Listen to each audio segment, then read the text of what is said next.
ప్రియ సహోదరి సహోదరులందరికీ నా హృదయపూర్వకమైనటువంటి వందనాలు. ఈరోజు పాతాళమున గురించి, అబేస్ అనేటువంటి స్థలాన్ని గురించి మనం బైబిల్ గ్రంథంలో తెలుసుకుందాం. పాతాళము అంటే అగాధము, దయ్యాల నివాస స్థలము. లూకా సువార్త 8వ అధ్యాయము 32వ వచనములో మృతులు ఉండే స్థలం అని వ్రాయబడి ఉంది. రోమా 10:7లో హింసలు, బాధలు అనుభవించే స్థలము. ప్రకటన 9:1-2లో.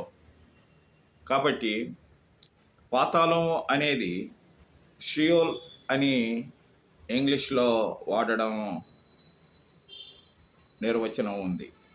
ఇది మృతులు ఉండే స్థలం. పాత నిబంధనలో ఈ పదం సమాధిని, నరకాన్ని సూచిస్తున్నది.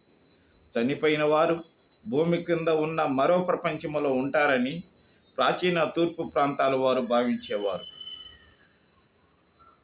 ఈ పాతాళము అంటే మరువబడిన స్థితి అని దానికి కీర్తనకారుడు గ్రహించాడు. కొన్ని సందర్భాలలో ఇది తీర్పుతో కలిపి ఉపయోగిస్తారనేటువంటి మాట కూడా వస్తుంది. ప్రియ సహోదరి సహోదరులారా, దేవుడు మనుషులను పాతాళము నుండి విడిపించగల సమర్థుడు.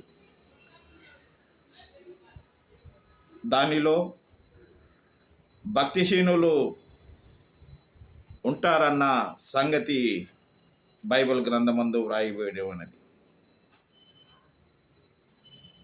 ప్రియ సహోదరి సహోదరులారా, పాతాళలోక ద్వారాలు శక్తికి చిహ్నం. సంఘం ఎదుట నిలవనేరవు. మత్తయి సువార్త 16:18లో మరణము, పాతాళలోకపు తాళపు చెవి యేసు చేతిలో ఉన్నాయి. ప్రకటన 1:18లో యేసు వాటి శక్తిని అణిసివేసి శాశ్వతంగా ఆయన నిర్మూలించి వేస్తాడని ప్రకటన గ్రంథం 20:13లో వ్రాయబడి ఉంది. ప్రియ సహోదరి సహోదరులందరూ గమనించి విధేయులుగా పాతాళపు యొక్క ఆ స్థలానికి వెళ్లకుండా దేవుడు ఉండే స్థలము, పరిశుద్ధమైనటువంటి స్థలానికి, పరదైసుకు వెళ్ళి పరలోకములో ప్రవేశించడానికి దేవుడు మనకు అనుగ్రహించిన ఈ కృపను మనం సద్వినియోగంగా ఉపయోగించుకుందాం గాక. ఆమేన్.